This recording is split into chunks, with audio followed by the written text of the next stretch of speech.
এই যে কিছু কিছু মানুষ আছে না যারা বলে যে সাউথের জিনিস নিয়ে আমরা এত বেশি লাফালাফি কেন করি, সাউথের ডিরেক্টরদেরকে আমরা কেন মাথায় তুলে রাখি, সাউথে এমন কি আলাদা করে যেটা থেকে বাকিদেরকে সবাই আলাদা করে দেয়।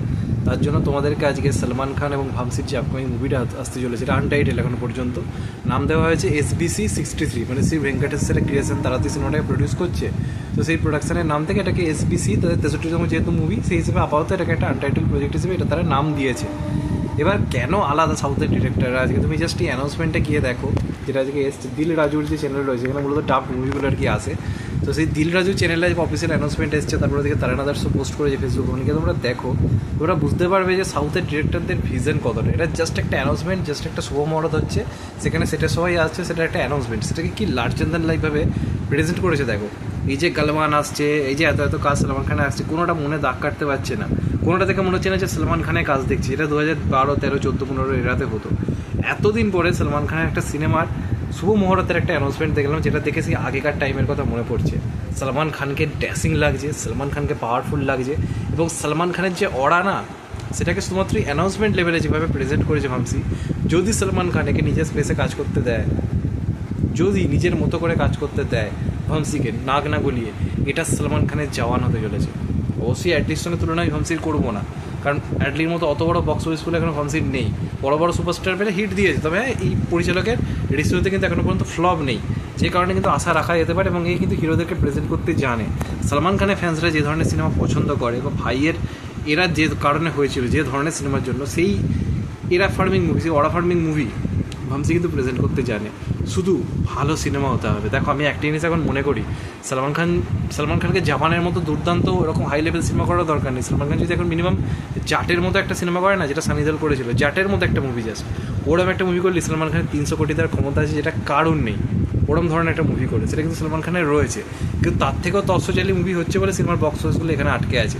এবার এটার যে অ্যানাউন্সমেন্টটা আমায় কিন্তু বেশ ভালো রকম একটা ফিল দিচ্ছে, গুজবাম্পস দিচ্ছে, এবং সলমান খানের সিনেমা এই ফিলটা কিন্তু কোথাও গিয়ে দিতে পারছে। সলমান খানকে দারুণ লাগছে, ড্যাসিং ফ্যাসিং দাড়ি ফাড়ি করে হালকা করে যে লুকটা সলমান খানের, এটাই সিনেমার লুক কিনা আমরা কেউ জানি না এখনও, যেটুকু দেখা যাচ্ছে ভালো। এবং এখানে নয়নতারার যে এন্ট্রি, এই ভিডিওটা তোমরা যদি ভালো করে দেখো, নয়নতারা আসছে, পুরো সেই জওয়ানের কথা মনে করাচ্ছে, যে জওয়ানের মতো সেই নয়নতারা কিন্তু এখন সেই সিনেমাগুলি করে যেখানে তার ক্যারেক্টারের মধ্যে ডেপথ থাকে। নয়নতারা ওই সলমান খানের নায়িকা, ওই তার সঙ্গে ফষ্টি নষ্টি করবে, বন্ধুলি নাচবে, ওরকম ধরনের পার্ট জীবনে করবে না। নয়নতারা তখনই করবে যখন তার ক্যারেক্টারের ডেপথ থাকে।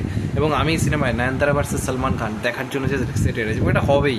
নয়নতারা না হলে সিনেমা করে না, নয়নতারা খুব বেছে বেছে স্ক্রিপ্ট করে, তার স্ক্রিপ্টে কিছু করার থাকবে তবেই চুজ করে। যেহেতু নয়নতারা এই সিনেমাটা চুজ করেছে, আমার সলমান খানের প্রতি যতটা বিশ্বাস স্ক্রিপ্ট চয়েসের ক্ষেত্রে, আমার নয়নতারার উপর বিশ্বাসটা অনেক বেশি। যে কারণে এই কাজটা নিয়ে কিন্তু আমার মনে বেশ আশা রয়েছে, বেশ ভালো রকম আশা রয়েছে। জাস্ট একটা অ্যানাউন্সমেন্ট, ওই যে সলমান খান আসছে, তার সঙ্গে সঙ্গে পেছনে দাবাঙের মিউজিকটা দিয়েছে, এবং তার সঙ্গে সঙ্গে বলছে সোয়াগত নেই কারোকে হামারা বলে সলমান খান আসছে। জাস্ট এই প্রেজেন্টটা তোমরা দেখো, শুধুমাত্র একটা অ্যানাউন্সমেন্ট, কোনো সিনেমার কিন্তু একটা দৃশ্য না, সেটাকে যেভাবে লার্জার দ্যান লাইফভাবে প্রেজেন্ট করতে পেরেছেন ভামসি, আমার মনে হয় সিনেমায় তারা সেটাকে কোন লেভেলে উনি নিয়ে যেতে পারেন। তো আমার মন বলছে এই কাজটাতে সলমান খান একটা ভালো রকম কামব্যাক হওয়ার সুযোগ আছে। গান ভালো হতে হবে, ট্রেলার টিজার অন্য লেভেলের হতে হবে, সলমান খানকে পাওয়ারফুল ডায়ালগ দিতে হবে, যেটা বহুদিন মিসিং। তাহলে আই থিঙ্ক এই সিনেমাটাতে সলমান খান একটা সেই পুরোনো এরা, এবং আমরা চাই এটা হোক। সিঙ্গেল স্ক্রিন বাজাতে গেলে সলমান খানকেই ফর্মে বাই ফিরতে হবে। লোকটা 10 বছর ধরে এত যে সিঙ্গেল স্ক্রিন এখন যে বেঁচে রয়েছে না গ্রাম বাংলাতে, এত যে সিঙ্গেল স্ক্রিন এখনও যে কোনো রকমে চলছে, সেখানে 3টে লোকের অবদান ভোলাই যাবে না। ওই 2010 থেকে 2000 মোটামুটি 10 থেকে 15 এরাটায় সলমান খান, জিৎ আর দেব, এই 3জনের কিন্তু অবদান ভোলা যাবে না বাংলার সিঙ্গেল স্ক্রিন বাঁচিয়ে রাখার ক্ষেত্রে। কাঁপিয়ে রেখে দিত 3জন।